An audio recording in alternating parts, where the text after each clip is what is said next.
2 ноября в рамках 4-й ассамблеи русского мира в Москве прошел международный форум учителей зарубежных школ с преподаванием русского языка.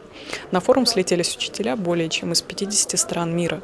Напомним, что 2010 год был назван годом учителя, а русский язык – наше важнейшее достояние, который, к сожалению, с момента распада Советского Союза стал утрачивать статус межнационального. Существует огромная, уже глобальная цивилизационная общность людей, которые говорят по-русски, которые думают по-русски, или которые не говорят и не думают по-русски, но считают себя русскими, или в то же время интересуются Россией, русским языком, русской культурой. Это большая общность, которая оказалась на планете в результате катастрофического для России 20 века, когда страна оказалась много раз разорвана на части, испытала гражданскую войну, испытала мировые войны, испытала репрессии, когда весь этот русский мир, некогда живший в пределах единой Российской империи, оказался разбросан по всему миру. И вот сейчас, пройдя через испытания этого тяжелого 20 века, пришло осознание того, что пришло время собирать камни, собирать уже не земли, собирать людей. Это огромная реальность русского мира, которая оказалась разбросана по всей планете, от Австралии до Аргентины. По нашим оценкам, количество людей, говорящих по-русски, относящих себя к этому русскому миру, на планете больше за пределами России, чем в самой России. Это еще одна Россия за пределами России.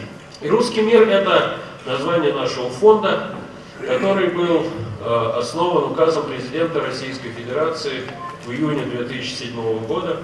Учредителями выступили Министерство иностранных дел и Министерство образования и науки Российской Федерации. В то же время фонд является некоммерческой организацией и действует на основе законодательства о негосударственных фондах. Фонд открывает центры русского мира в различных университетах, научных библиотеках, ведущих культурных центрах самых разных стран мира, кабинеты русского мира, облегченные центры. На сегодняшний день центров открыто 60, кабинетов 40, и у нас как раз получилось, мы не планировали, что к ассамблее, 4-й ассамблее русского мира открыто 100 центров и кабинетов русского мира на планете в 63 странах. А сегодня мы делаем еще один очень важный шаг.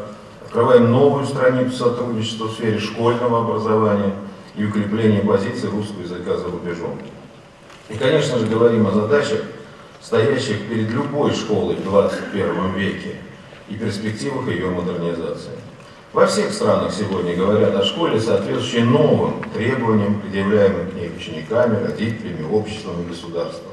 О школе, воспитывающей инициативную, способную творчески мыслить и находить нестандартные решения личность, способную выбрать профессиональный жизненный путь. Все эти навыки, конечно же, формируются с детства.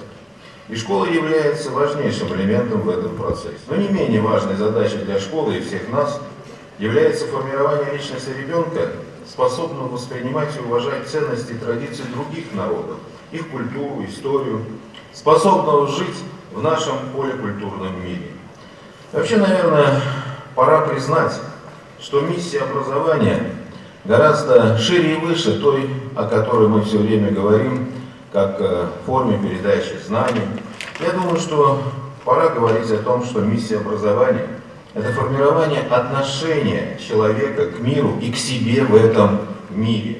И понятно, что для того, чтобы это отношение было позитивным, необходимо формирование желания и умения приносить пользу другим. Ведь быть счастливым – это быть нужным другим, а быть нужным – это уметь быть полезным.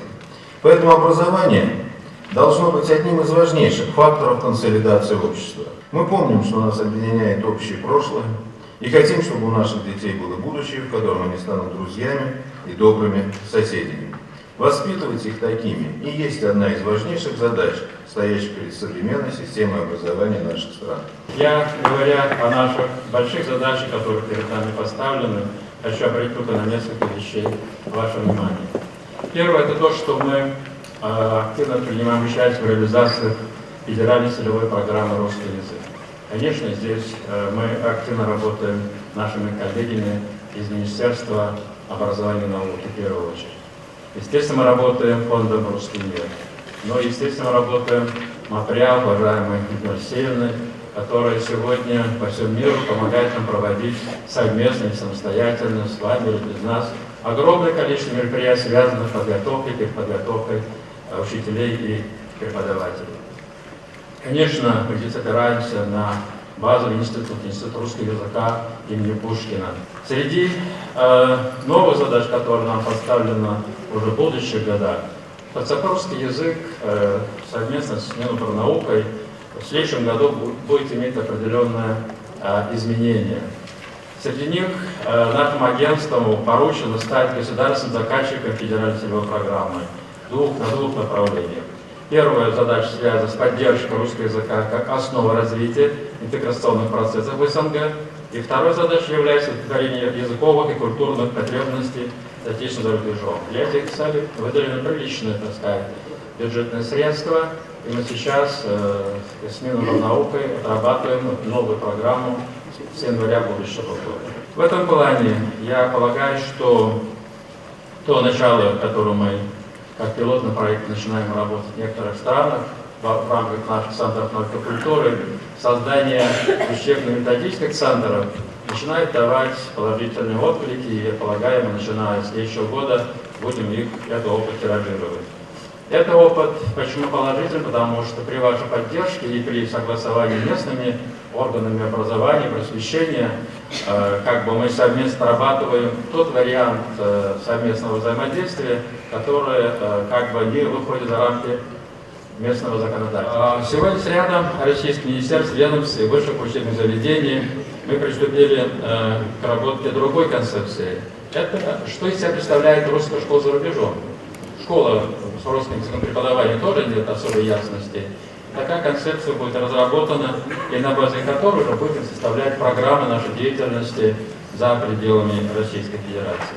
Говоря о будущих делах, я с большим удовольствием хочу сказать, что мы воспримем ваши замечания и предложения и будем их реализовывать. Для того, чтобы их сделать, сегодня есть полная поддержка нашего руководства со стороны. Допустим, если говорить о нашем бюджете, на этих направлениях сегодня мы совместно с Миноборнаукой не испытываем особых трудностей. Просто нужно хорошо сорганизоваться, делать те направления русские расширить, которые сегодня у нас и не имеется.